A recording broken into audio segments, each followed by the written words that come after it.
player in the bottom left, he is the red Terran player. It is Time Joie.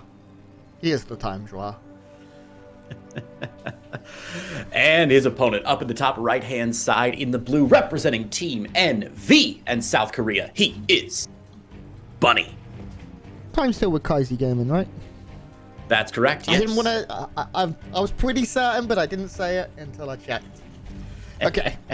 They have their team logos right next to their names, Grant. Oh, yeah, they do. Yeah. On the ribbon. That's the only way The only way I've been able... I feel like we come back and we've got, like, beards, like we've been in away for a while. What people don't realize is we don't walk away during that time. We sit there. I try and crack jokes to make Creighton laugh because I can see his webcam, but he's muted. And we just watch the games with you. We're literally just sitting there waiting, occasionally clicking an ad reel or something. But it doesn't matter because we're back now. And we have a good TVT, theoretically, on our hands here. Time's certainly the underdog of the group. But I've seen him have miracle runs before. And TVT is a matchup where if you're very well prepared, if you've scouted your opponent's builds and his history, you can certainly pick up leads and snowball into a victory. We saw a lot of that yesterday. And it's going to be very interesting to see if these players play as aggressive as we saw Clem and Maru and TY play yesterday in Group A. Yeah, Time not a player to be underestimated, Grant. In fact, if you look at the players' history, they've played each other about 5 times overall in 5 series. The last, and interesting note, of those 5 series, 4 of them have gone to like a rubber match, like a deciding match. One of them was the best of 5, went to be in 5. And then all 3 times they went head-to-head last year in 2020, went to Game 3. Interestingly, the last 2 times these players have butted heads, Time has won the last 2, 2-1. Players really underestimate this guy. He is insanely good. He doesn't get to travel to as many international events, and the online format hasn't been quite as beneficial to him as offline. He's a very, very strong performer offline, definitely. And I think he's due another deep run. I say it often, but I saw him at Aces ROG one year, and it went to a Game 5 against Cyril, and Time was ahead for a while, and that was an elimination match. Cyril did manage to just eke it out in one of the best series I've ever cast. I cast that with Lambo, which was so cool. And Time, when he is on, when he's switched on, when he's playing his best StarCraft, is as good as a top Korean player. He is certainly can take it and take a map or a series from anyone in the world. But we'll get to see. He did lose his first series, I believe. Was it a 2-0?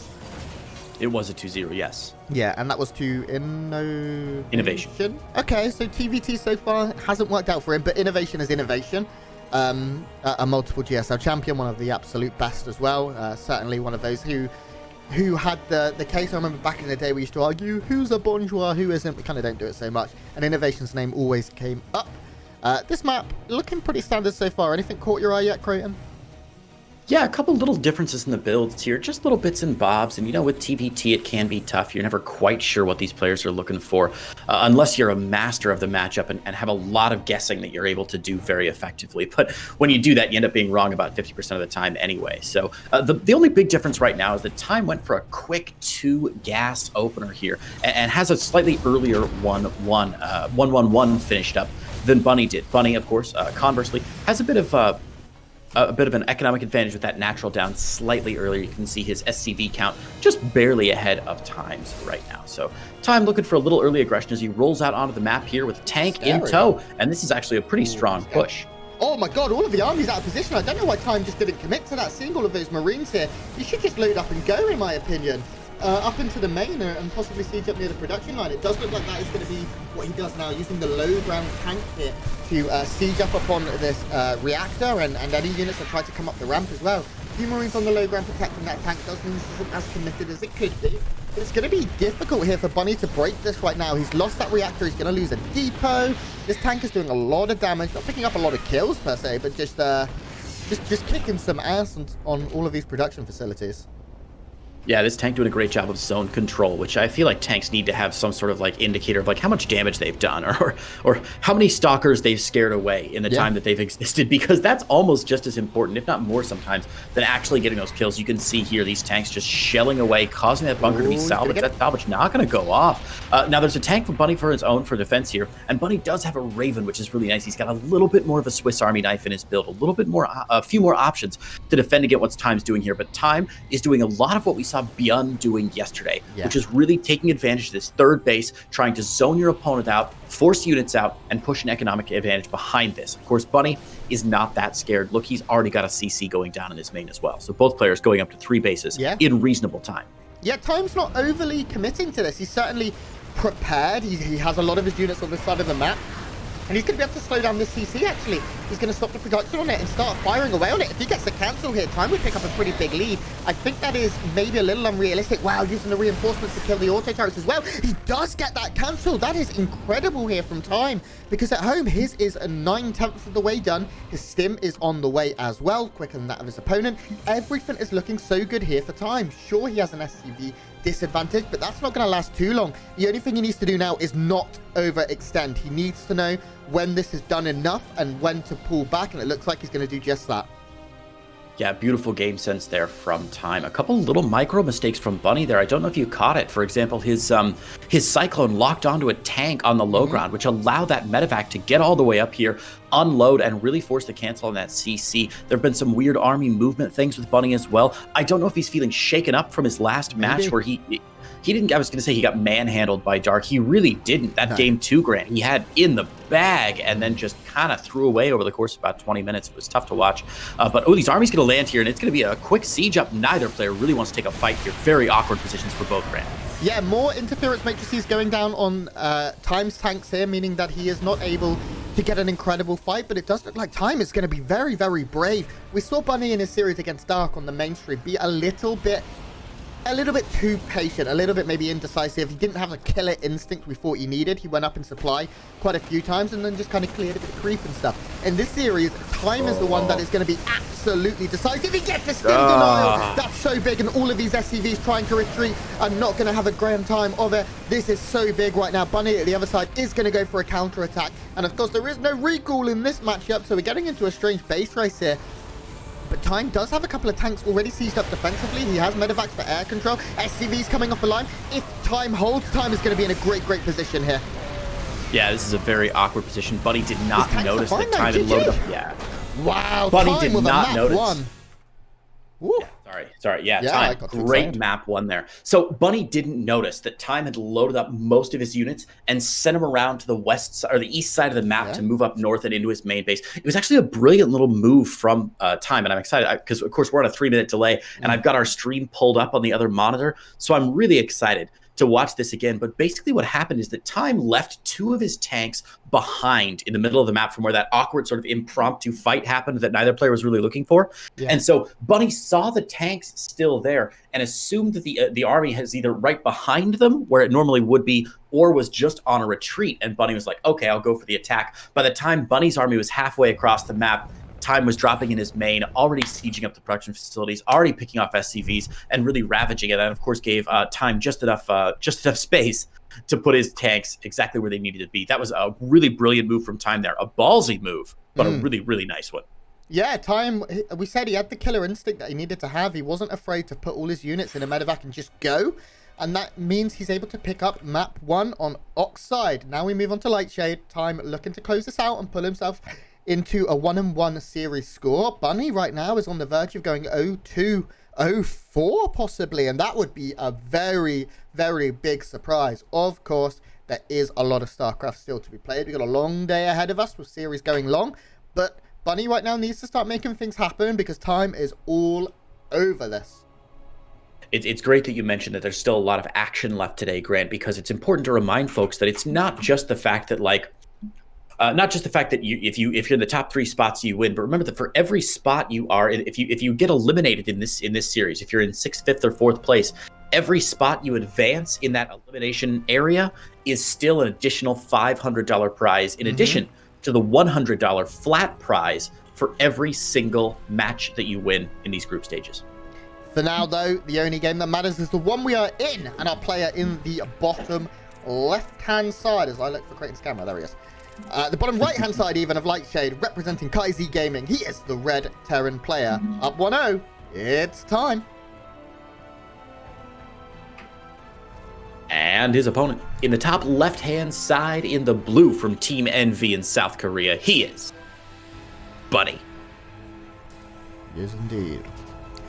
Bunny, in a rough. I mean, it's funny, Grant. You know, usually with IEM groups, especially when we were doing the regionals, you know, when you're doing Europe, when you're doing North America, very often you're going to look at these players and say, okay, they've got a tough match now, but their next match is pretty easy, so maybe they'll have time to sort of recover, get a win under their belt, get their confidence back.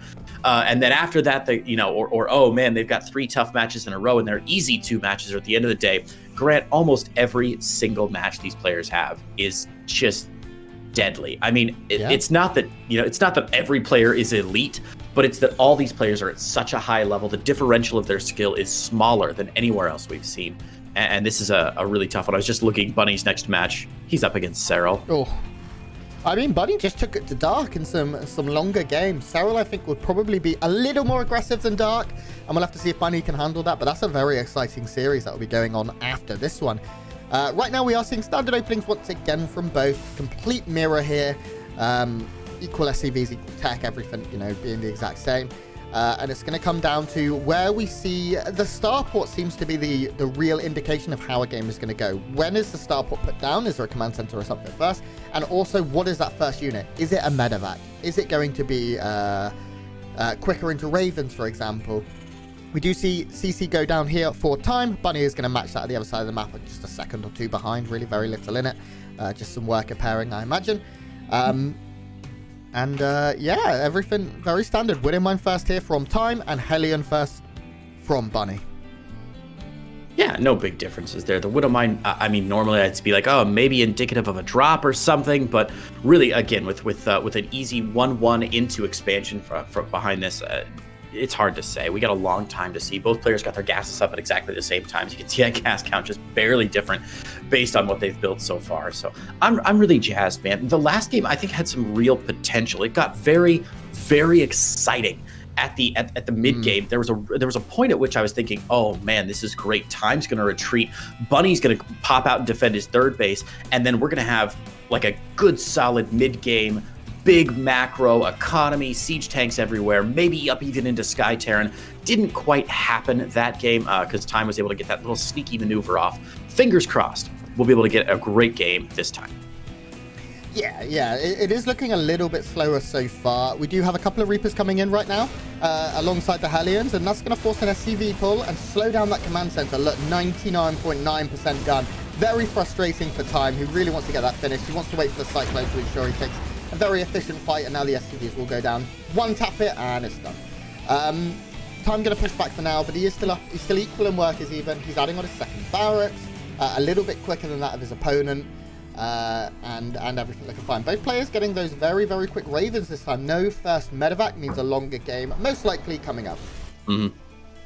Yeah, you know, it's cool. We've seen a lot of medevac play, even just IEM Katowice. I feel like almost all of our series have featured at least one player beyond loading up a medevac with whatever he can and getting across the map very early to look for that early damage. But it's not just beyond. You know, we've seen a couple other players doing a similar thing and really sticking their neck out and creating a little bit of risk for themselves with the hopes of a high reward early on. These guys, again, as you said, playing it safer, playing it a little more secure, going for those Ravens. Bunny popping into the natural here. If he can get some good Cyclone lock-ons, he might have a chance, but it doesn't look like it. After losing a couple Reapers, he's going to get pushed away again. Decent defense from Time here. And Grant, no third bases down yet for either player. No, okay. As you say, that Bunny is going to throw his down. We're seeing some extra add-ons and then the third CC as well here from Time. There it is. Perfect. Yeah, okay. So both players still very, very even. Raven count, it does look like actually Bunny is going to take a lead as he is getting a second Raven. We haven't seen that started yet here for Time. Time is he adding on that reactor to his starport at home, Creighton? He is. Yes. Okay, so he's just going to stick with the one Raven here, and that's a little scary. Of course, interference matrices are such an important part of TVT. He will have medevacs out quicker and be able to be the aggressor a bit faster though, and Time seems to be favoring that aggression more than his opponent. Bunny, we've seen just throughout the day play that little bit slower, that little bit more steady, that tank getting blocked by the starport. Straight into Vikings here. Okay, for Bunny, a little bit interesting here. Will help him to deal with any aggression and give him better air control. But he's not going to have anything to support his bio. He's not going to be able to drop at all himself for at least a couple of minutes here. And Time probably going to start heading across the map shortly. Yeah, this Viking opener tells me that Bunny is expecting this game to go a lot longer than Time is. He's got the double Viking, which, as you said, means no medevac. His stim considerably behind his opponent. And Time, even though he does have that third base down, gearing up for a little bit more aggression. Look at this double engineering bay coming down for that quick +1/+1. Getting the extra barracks down, going to finish out his 3-1-1 initial opener. And Stim finishing up, as you can see on the right-hand side of the screen there, 9 seconds away. So well, by the time I finish it, it will be finished. And it could be a little bit of aggression here from Time. Bunny pushing out, I think this is just defensive. I'd be very surprised if he really set up for a big push here. Yeah, I'm kind of surprised. I thought Time might load up a medevac and just go, but he's not. He is just going to match the economy. Oh, there they are. For some reason, I thought they were just like a couple of Marines or something. Okay, fine. So there are double medevacs loaded up here. That's what I kind of expected here from Time. He does need to put a bit of pressure on and make sure Bunny can't just do whatever he wants, because Bunny's playing very economically as well. Doesn't have the E-base just yet, but this is a very, very scary drop right now. 16 Marines or just shy of are going to do a lot of damage. They kill 4 SCVs, they get a tank. This is very bad right now for Bunny. Bunny cannot afford to lose this many SCVs. Everything trying to trail home. Great micro from Time, killing so many SCVs. 14 have just gone down. Bunny's in a full retreat, bringing his army back right now. But this is not good. This is as cost efficient as these Marines could ever hope to be. Holy smokes, Grant. That was phenomenal. Bunny's army on the other side of the map, setting up for a bit of a contain, a bit of pressure, a bit of light tapping, as if to say, hey, Time, don't mess with me. I'm big and scary. And Time already on top of it. As you said, 19 SCVs, cleaned up a tank as well, which we could pull up the battle report. But a couple Vikings went down in that fight. And I mean, if Bunny wasn't behind, what was that? That was scouted as well. It was seen in the middle of the map by a couple of units. Wow, that's very surprising from Bunny. Really surprising as well. And we're going to see Time grab his third base. Bunny's third already established a little bit, but with 40 SCVs on the field compared to 54, I'm just very concerned, Grant. Bunny's going to put himself in a very difficult position. He's going to try and go for an attack here that he really needs to do something. And he's going to catch the tanks on siege. No, Time's going to siege up in plenty of time. And this fight looks great. Yeah, the siege up a little bit quicker for Time. The Vikings being forced to land here. SCV's coming off the line. I don't know if that's necessary, actually. They are drawing some of that tank fire here, and there's a few Marines just doing a lot of damage to these tanks spread out so nicely. GG, Time just 2-0'd Bunny, Creighton. Yeah,